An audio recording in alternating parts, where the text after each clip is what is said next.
So the second part of this technique is where the real magic takes place. We're going to add some texture to the mountains and at the same time create a highlight and shadow side. When drawing a pyramid, you draw a sharp line from the point down to clearly separate the highlight side from the shadow side. Now mountains need this line too, but mountains aren't straight, they're crooked and jagged. So when we draw a line from the point to separate highlights and shadows, we're going to use a zigzag line, usually a little steeper at the top and flatter at the bottom. When the base of your mountains is dry, you can use a piece of chalk to actually sketch these zigzag lines in, and I highly recommend it.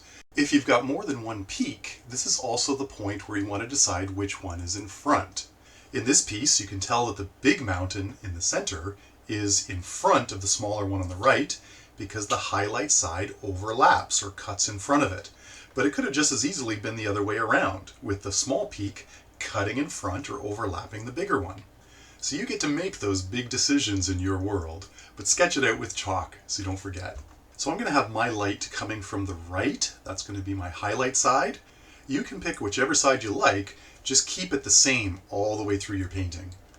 Your highlight color is going to be mostly white with a little bit of sky color mixed in. If your sky's blue, mix in a little blue. If it's pink, add a little pink, but don't use pure white. Now there's a few key things to having your texture turn out well. First, as you're making your brush strokes, follow the angle of the mountain. So a little steeper at the top, a little more sloped and flat as you get towards the bottom. Second, you want your texture to look rough and random. So we're using a medium flat brush here, but I'm not using the brush the same way each time. Sometimes I'm using the edge, sometimes I'm using the flat side, sometimes I'm just using a corner. Make your strokes short and don't use a lot of paint, especially near the bottom of your mountain. You really don't want very much color down there. So when you've got a lot of paint on your brush, you can paint the top, and when your paint's running out, that's when you can put some of the texture on the bottom. Your chalk lines will show you where the texture should go. Don't paint the zigzag line. We don't want to see that line when we're done, but you can line your brush up with the edge of it and kind of start your pull from there. I like to use different brushes during this just to help create even more variety in the brush strokes. Variety really helps sell this illusion. Make sure you don't cover up all of your base color too. You want some of it showing here and there through holes in the texture. You kind of have to trust the process here too, because for right now it's just going to look like blobs and streaks of paint to you. You don't usually see the magic until the following day when your brain forgets how you painted it and suddenly it just looks like a mountain.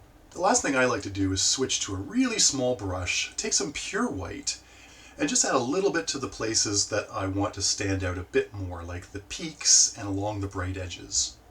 The color of your shadow texture should be 1 or 2 shades brighter than the base color of your mountain. And you basically do exactly the same thing. Kind of bounce and slide down the mountain, following the angles. It's okay to leave more of the base color showing through on the shadow side. You don't have to put quite as much texture. And that's it. Be random, trust the process, and the next time you see your mountains, the magic will kick in.